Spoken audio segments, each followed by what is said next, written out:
El crimen de las hermanas satánicas había sido uno de esos casos que marcaron una generación. Las imágenes de los noticieros, los titulares sensacionalistas y las teorías que se tejieron en torno al asesinato de Juan Carlos Vázquez seguían flotando en la memoria colectiva. Sin embargo, con los años, la historia se había disuelto entre otras tragedias. Para el periodista, aquello no era solo un caso archivado. Había crecido en el mismo barrio donde ocurrió todo, y aún recordaba las miradas de los vecinos cuando pasaban por la casa de los Vázquez. Una mezcla de morbo y miedo, como si en esas paredes se hubiese quedado atrapada la locura. Ahora, después de años dedicados al periodismo de investigación, sentía que había llegado el momento de volver a ese misterio. El hallazgo del diario. No fue en los archivos judiciales ni en los testimonios de la época donde encontró la pista más importante. Fue en una librería de viejo, en un rincón olvidado del centro porteño. El dueño del lugar, un anciano de mirada huidiza, lo observó en silencio antes de hablar. Llevas un tiempo preguntando por esto. Tengo algo que te puede interesar. El hombre desapareció detrás de una cortina de cuentas y regresó con una caja de cartón descolorida. Adentro había un cuaderno forrado en cuero gastado, con las esquinas dobladas y un aroma a humedad y papel antiguo. Lo encontré en una feria de antigüedades hace años. Nadie sabía de dónde venía, pero yo sí, susurró el anciano, como si temiera ser escuchado. El periodista abrió el cuaderno con cautela. La primera página tenía un nombre escrito con tinta azul, ya desvaída por el tiempo, Silvina Vázquez. El corazón le dio un vuelco. Si el cuaderno era auténtico, significaba que tenía en sus manos los pensamientos de una de las protagonistas del crimen. El descenso a la oscuridad. Las primeras páginas eran relatos inconexos de la vida cotidiana. Fechas anotadas sin contexto, listas de cosas por hacer, algunas frases dispersas sobre la universidad y la familia. Pero conforme avanzaba, la caligrafía cambiaba. Los trazos se volvían más erráticos, casi desesperados. Algunas frases estaban subrayadas con furia, otras tachadas con violencia. Hay algo en la casa. No puedo verlo, pero lo siento mirándome. Gabriela dice que no tenga miedo, que es parte del proceso. Pero yo despierto con moretones en los brazos y no recuerdo cómo los hice. Anoche papá entró en mi habitación sin tocar la puerta. Me miró como si supiera todo. Como si viera dentro de mi cabeza. Gabriela dice que es una señal. El periodista sintió un escalofrío. Conocía los detalles del caso, pero leerlos desde la mente de una de las hermanas era algo completamente diferente. Siguió leyendo. Los susurros son más fuertes de noche. Me dicen que debo ser valiente, que el sacrificio es necesario. Mañana el fuego nos redimirá. Papá debe entenderlo. Si no lo hace, las sombras lo tomarán. Las manos le temblaban. El último escrito estaba fechado el día anterior al asesinato de Juan Carlos Vázquez. Cerró el diario de golpe y miró al anciano librero. ¿Dónde lo encontró exactamente? El hombre sonrió con tristeza. A veces, las cosas perdidas encuentran su camino de regreso. El inicio de la pesadilla. Esa noche, el periodista apenas pudo dormir. Colocó el diario en su escritorio y apagó la luz, pero no podía dejar de pensar en las palabras de Silvina. El viento golpeaba la ventana de su departamento con un ritmo irregular. Cerró los ojos, tratando de calmar su mente. Fue entonces cuando escuchó el primer sonido. Un murmullo. Bajo, apenas un susurro, pero estaba ahí. Abrió los ojos de golpe. La habitación estaba en penumbras, pero algo se sentía diferente. Miró hacia el escritorio. El diario seguía donde lo había dejado, pero las páginas parecían haberse movido solas. Se levantó con cautela, acercándose lentamente. Su corazón latía con fuerza en su pecho. Y entonces lo vio. Sobre la última página, escrita con una tinta más oscura, una nueva frase había aparecido. Bienvenido de vuelta. El diario había sido solo el inicio. Mientras el periodista profundizaba en el caso, descubrió que aún quedaban cabos sueltos. Entre ellos, un hombre que jamás había hablado con la prensa. Se llamaba Rubén Acosta, y en el año 2000 era vecino de los Vázquez. Su testimonio nunca formó parte del expediente judicial. No porque no tuviera nada que decir, sino porque nunca lo interrogaron a fondo. Una nota en un antiguo artículo mencionaba que había estado en la calle aquella noche fatídica. Decía haber visto algo a través de una ventana. Algo que lo había hecho persignarse y apretar el paso sin mirar atrás. El periodista tardó días en localizarlo. Finalmente, un contacto le pasó una dirección en las afueras de la ciudad. La casa era modesta, con las cortinas cerradas y el césped descuidado. Golpeó la puerta 3 veces. Unos pasos se escucharon al otro lado, seguidos de un silencio tenso. Luego, la puerta se abrió apenas unos centímetros. No doy entrevistas, dijo una voz áspera. No busco una entrevista. Solo quiero escuchar lo que vio. El hombre titubeó. Su rostro estaba marcado por los años y las arrugas de alguien que había cargado con un secreto por demasiado tiempo. Finalmente, exhaló con resignación y abrió la puerta. El fuego de sus ojos. La casa tenía un aire lúgubre. Había crucifijos en las paredes y estanterías llenas de santos y vírgenes. El periodista se sentó en un sillón desgastado mientras Rubén encendía un cigarrillo con manos temblorosas. Nadie me creyó en su momento, dijo, sin mirarlo. Pero lo que vi esa noche me persigue hasta el día de hoy. Dio una calada profunda y dejó escapar el humo antes de continuar. Salí a comprar cigarrillos tarde, como siempre. Recuerdo que la noche estaba fría, el aire pesado. Cuando pasé frente a la casa de los Vázquez, vi luz en una de las ventanas del primer piso. Fue solo un instante, pero cayó, como si las palabras le pesaran en la lengua. ¿Qué viste?, insistió el periodista. Rubén apagó el cigarro con rabia. A Silvina. De pie en la habitación. El periodista se mantuvo en silencio, esperando que continuara. Pero no era ella. O al menos, no como la conocíamos. Sus ojos brillaban con un fuego imposible. No hablo de reflejos ni de una ilusión óptica. Hablo de llamas, como si algo dentro de ella estuviera ardiendo. Un escalofrío recorrió la espalda del periodista. ¿Y su hermana? Rubén asintió lentamente. Estaba ahí también. Sentada en la cama. No se movía, solo miraba. Como si estuviera en trance. No estaba sola. El periodista tomó nota, pero Rubén aún no había terminado. Vi algo más. Se frotó las manos, nervioso. Había alguien detrás de Silvina. O, algo. Su voz bajó hasta convertirse en un murmullo. Era una sombra. Negra, alta, más grande que cualquier persona. Tenía los brazos largos y parecía, como si la envolviera, como si la abrazara desde atrás. El periodista sintió la piel erizarse. Cuando me vio, se movió. Solo un poco. Lo suficiente para que yo entendiera que sabía que yo estaba ahí. El silencio llenó la habitación. Por eso me fui. Porque en ese momento entendí que no debía haber visto eso. Rubén miró al periodista a los ojos por primera vez. ¿Sabe qué es lo peor de todo? El periodista negó con la cabeza. No fue un delirio de mi mente. No fue un juego de luces. Lo vi. Y esa cosa, me vio a mí también. Un largo silencio se instaló entre los dos. El periodista sintió que el aire se volvía más pesado, como si las palabras de Rubén hubieran invocado algo.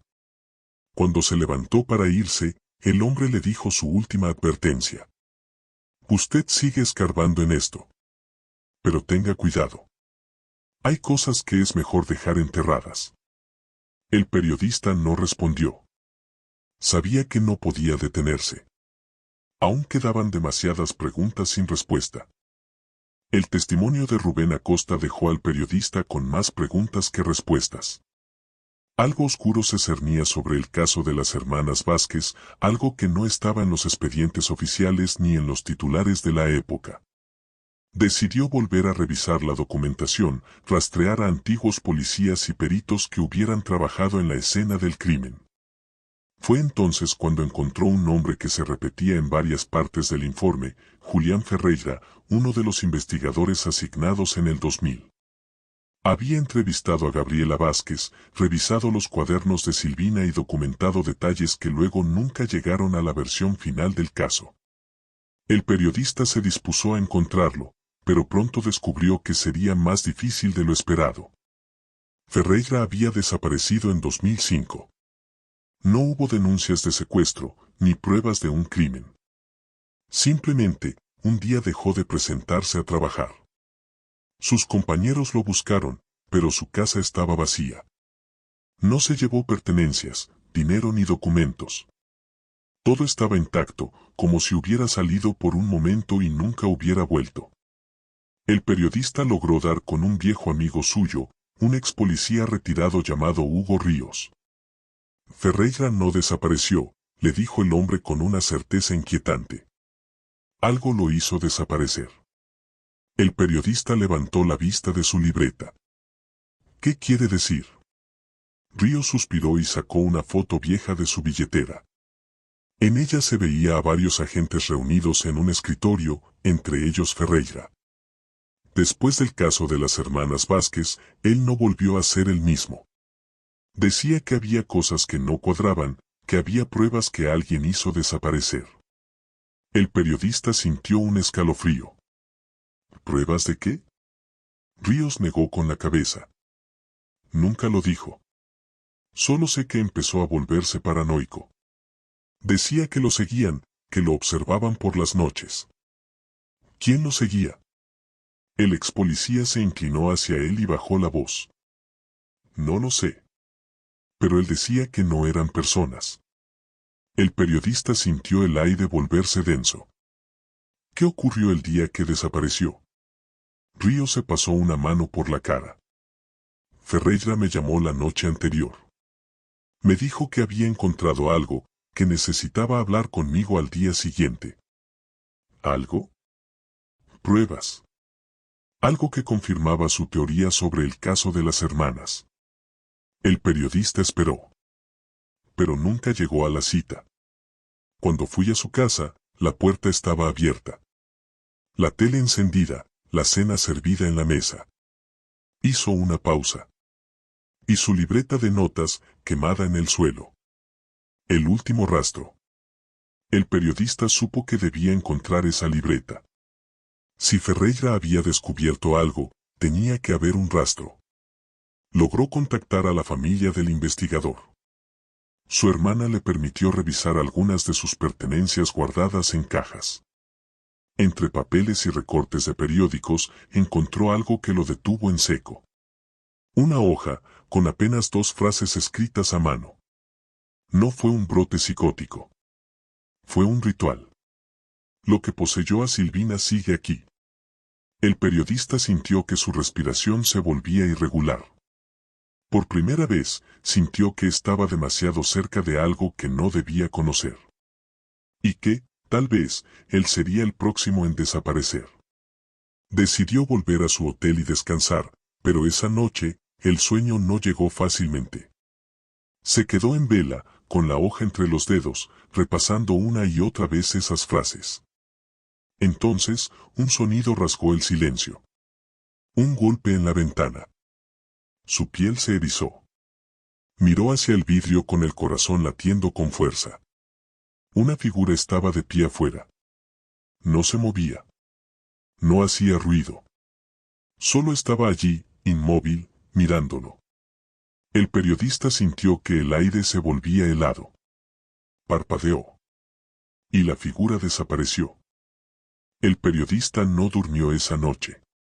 Se quedó en la cama, con la luz encendida y la hoja con las frases de Ferreira aferrada entre sus dedos. Cada vez que cerraba los ojos, la imagen de aquella figura inmóvil al otro lado del vidrio volvía a su mente. Por la mañana, trató de convencerse de que había sido su imaginación. Quizás el cansancio, la sugestión. Pero cuando revisó su teléfono, vio algo que le heló la sangre. Había una foto en su galería. Era una imagen de su ventana tomada desde el exterior. Alguien lo había estado observando. A pesar del terror que lo carcomía, sabía que no podía detenerse. Se dirigió a la biblioteca de la ciudad en busca de archivos viejos, noticias enterradas, cualquier rastro del caso de las hermanas Vázquez que no hubiera sido publicado en los medios principales. Fue entonces cuando encontró algo perturbador. Un artículo de 1968 hablaba de un incendio en la casa donde, décadas después, viviría la familia Vázquez. Según los informes, el fuego consumió el lugar en pocas horas. La policía encontró los cuerpos calcinados de una familia entera, excepto el de la hija menor. La niña nunca fue encontrada. Lo más inquietante fue la última línea de la nota, un testimonio de un vecino que vio lo ocurrido antes del incendio. La niña decía que veía cosas. Hablaba con algo que no estaba allí. Su madre intentó sacárselo a golpes, pero fue inútil. A veces la oíamos rezar en latín, otras veces, hablaba en un idioma que nadie conocía. El periodista sintió un escalofrío. La niña desaparecida. La casa de los Vázquez. El ritual que mencionaba Ferreira. Todo estaba conectado. Esa noche, regresó a su hotel sintiendo que lo seguían. Cada sombra le parecía sospechosa, cada reflejo en los vidrios le devolvía una imagen distorsionada de sí mismo. Se encerró en su habitación, pero no estaba solo. Apenas apagó la luz, el aire se volvió pesado. Un murmullo lejano comenzó a resonar en las paredes. El periodista trató de ignorarlo, cerró los ojos y se cubrió con la manta. Pero el sonido se intensificó. No eran voces humanas. Era un arrullo, un canto monótono, antiguo, algo que su mente reconocía como peligroso sin saber por qué. Abrió los ojos y sintió que el cuarto era más oscuro de lo normal. Entonces, vio la silueta. En la esquina de la habitación, inmóvil. Una figura delgada, con los ojos hundidos y la piel cenicienta. «Tú no debiste venir aquí», susurró una voz que no era humana. El periodista quiso gritar, pero su garganta estaba sellada por el terror. El mundo se distorsionó. La habitación pareció plegarse sobre sí misma y, por un instante, sintió que caía en un abismo sin fondo. Luego, nada. Despertó en la mañana con la sensación de haber estado muerto por horas. El reloj marcaba las 9 de la mañana. En su escritorio, encontró su libreta abierta. En la última página, escrita con una caligrafía que no era la suya, una frase lo esperaba. No lo sigas buscando. Olvida esto. El periodista no necesitó más advertencias. Hizo su maleta y dejó la ciudad ese mismo día. El caso de las hermanas Vázquez jamás fue publicado. Y aunque intentó continuar con su carrera, su vida nunca volvió a ser la misma. Cada noche, al cerrar los ojos, sentía una presencia observándolo desde la oscuridad. Esperando. Porque algunas historias no buscan ser contadas. Algunas historias simplemente nunca terminan. Epílogo. Pasaron los años. El periodista intentó olvidar, intentó enterrar en lo más profundo de su memoria aquella investigación maldita. Cambió de residencia varias veces, dejó de escribir sobre crímenes y se dedicó a trabajos más mundanos, alejados del horror. Pero nunca dejó de sentirse observado. A veces, despertaba en la madrugada con la sensación de que alguien estaba parado al pie de su cama. Otras veces, encontraba notas escritas en su libreta, con la misma caligrafía que vio aquella vez en el hotel. No debiste insistir. Estás marcado. Aún es tiempo de huir. pero lo peor llegó en su último cumpleaños. Recibió un sobre sin remitente. Dentro, una sola foto. Era una imagen de su casa, tomada desde la calle. En la ventana de su habitación, asomaba una figura oscura con ojos hundidos. Esperando.